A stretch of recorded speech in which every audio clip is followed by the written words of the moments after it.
السلام عليكم، يا رب تكونوا بخير. عملنا مع بعض تورت حلوه قوي على القناه، تزيين بسيط. لو انت مالكيش في التورت وما بتعرفيش تزيني ان شاء الله هتبقي معايا استاذه. بصوا ما شاء الله، تورته رقيقه وسهله وبسيطه ومن غير ادوات ولا تعقيد ولا اي حاجه، هتخلصيها في ثواني.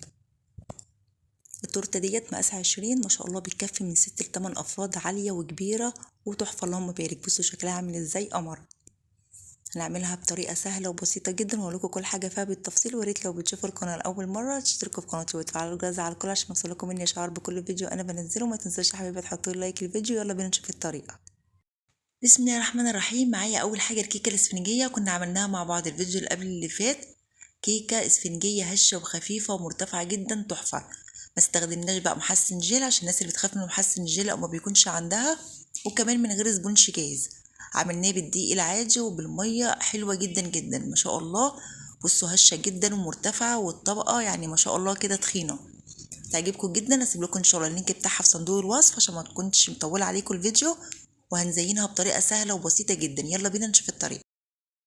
ركزوا بقى معايا كويس جدا عشان دلوقتي هنحضر الكريمه واقول لكم ازاي تطلع معاكم تقيله ومتماسكه. اول حاجه معايا كوبايه ونص من بودره كريم شانتيه الخام اللي من غير سكر، وده بيكون افضل عشان ده بيخلي الكريمه معاكم تقيله وبتدي كميه اكبر.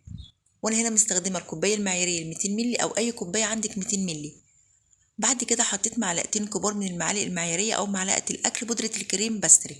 اللي ما يعرفوش هو عامل كده زي الكريم شانتيه، بيدي تماسك حلو قوي للكريمه وكمان بيديها دسامه، ما عندكيش استغني عنه. بعد كده حطيت معلقتين كبار من السكر حبيبات، وكوبايه ونص من الميه المتلجه. لازم الميه تكون متلجه وفيها قطع تلج كده، ده بيخلي معاكوا الكريمه تقيله ومتماسكه اكتر وما يكونش فيها المطه اللي بتضايقكوا وانتوا بتجلسوا التورته. وكمان ما تسحش معاكوا بسرعه وانتوا شغالين لان الجو دلوقتي حر. بضرب كده الكريمه. في الاول هتلاقوا الكريمه خفيفه، استمر في الضرب هتلاقيها تقلت معاكي، بقت بالشكل اللي هنشوفه مع بعض دلوقتي ده. ما شاء الله الكريمه بصوا تقلت جدا. انا بعد ما ضربتها حسيت ان الكريمه تقيله قوي كده، هي عايزه مني شويه ميه، يعني حطيت ربع كوبايه ميه متلجه تاني. طبعا على حسب نوع الكريمه ممكن ما تستخدميش او ما تحتاجيش تاني ميه، بس ان انا مستخدمه كريمه المتحده فما شاء الله حلوه جدا. حطيت ربع كوبايه الميه المتلجه وهرجع اضرب تاني لحد ما تتقل معايا. هتلاقوا هنا الكريمه لونها اصفر شويه، ده عشان بودره الكريم بس اللي احنا حطيناه. ما شاء الله طعمها حلو جدا جدا وسكرها مظبوط. بصوا الكريمه عامله ازاي، تقيله جدا. جبت دورت الكيك وحطيت عليه القاعده بتاعه الكيك، ولو ما عندكيش دورت الكيك عادي جدا اعمليه على طبق، انا كنت عملتها معاكم قبل كده. بعد كده حطيت شويه من الكريمه وحطيت عليها طبقه الكيك وبضغط عليها عشان بس ما تتحركش معايا وانا شغاله. حطيت الكريمه كده في كيس حلواني وفي قمع، مش شرط قمع، بس عشان فتحه الكيس عندي كانت كبيره فكانت تنزل كميه كبيره من الكريمه، لكن القمع فتحته صغيره فما شاء الله نزل لي كميه مظبوطه. بعد كده هبتدي بقى ان انا اوزع الكريمه بسباتولا او بسكينه زي ما انتوا حابين. بصوا بتتوزع معايا بكل سهوله، وبنيجي نقطع الكيك بنلاقي الكريمه كده متساويه. لو انت مش عايزه تحطي الكريمه في الكيس ممكن تحطي بالمعلقه وبتوزعي عادي جدا. بعد كده حطيت تاني طبقه من الكيك وابتدي ان انا اضغط عليها عشان بنيجي نقطع التورته نلاقي كده الطبقات ماسكه في بعضها. ولو حابين ان انتوا تسقوا الكيك براحتكم. انا هعمل التورته 3 طبقات لان ما شاء الله الكيكه ارتفاعها عالي جدا، والطبقه الرابعه انا بعمل بها كبات وبتطلع حلوه جدا جدا. اخر طبقه انا بخليها اللي هي القاعده بتاعه الكيك عشان بتكون تخينه شويه، بقشر كده الطبقه وابتدي ان انا احطها في الاخر عشان تطرى معايا، تكون شاربه كده الكريمه من كل ناحيه وبيكون السطح بتاعها مساوي. شايفين ما شاء الله الكريمه معايا تقيله جدا ولا ساحت ولا اي حاجه مع ان الجو حر، علشان عملناها مظبوط. بعد كده ابتدي ان انا اوزع بقى الكريمه ومجلسه بقى، هي بتاخد وقت شويه بس مره في مره. لو انت اول مره تعملي تورته ان شاء الله تنجح معاكي، وكمان ايدك هتاخد عليها. سهل جدا مفيش اي حاجه ما تقلقيش. بس اهم حاجه الاول لازم نحط شويه كده من الكريمه نلمي بيها فتافيت الكيك، بعد كده نبتدي نجلس التورته. انا بصراحه عشان كنت مستعجله فعملتها على طول، علشان لما نيجي كده نجلس التورته ما يبانش كده كيك زي ما هو باين، بس كل ده هيتدارى مفيش اي حاجه هتبان. جبت بقى السكرابر مشرشر في منه اشكال كتيره، بعمل الشكل ده بيكون حلو جدا.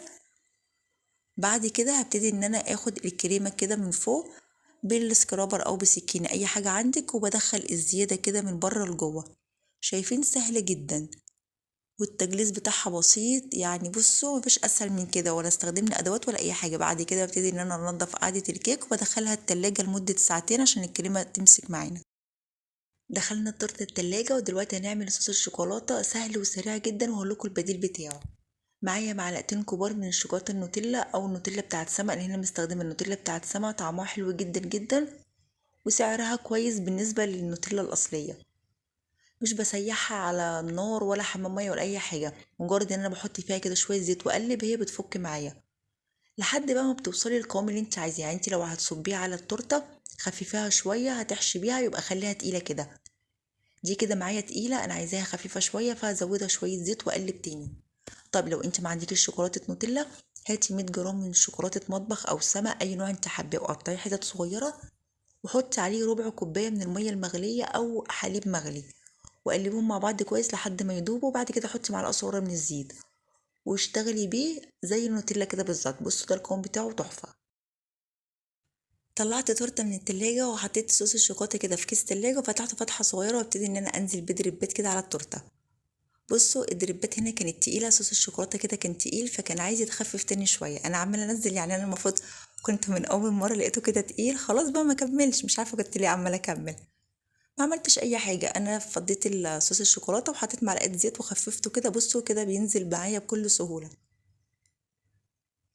كده الدربات كان شكلها كده احلى. الناحيه التانية بقى كانت عامله شويه، فهنزل برضو كده عليها عادي جدا. كل ده بيتدرى، مفيش اي حاجه بتبان.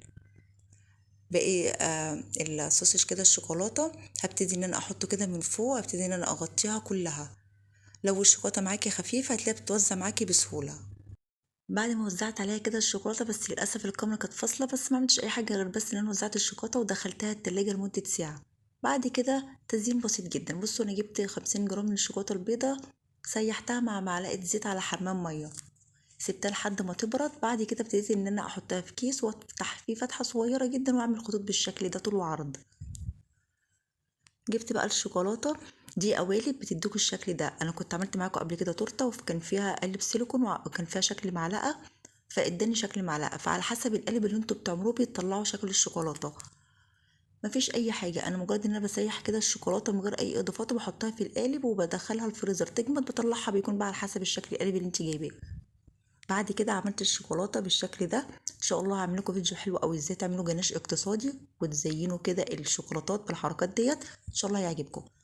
ومش لازم ابدا تحطوا شوكولاتات، ممكن تحطوا اللي هي الكور المالترز، اي حاجه بصوا انتوا عايزين تحطوها من فوق حطوها. هي تورته رقيقه وسهله وبسيطه واي حد يقدر يعملها، ولا ادوات ولا تعقيدات ولا اي حاجه.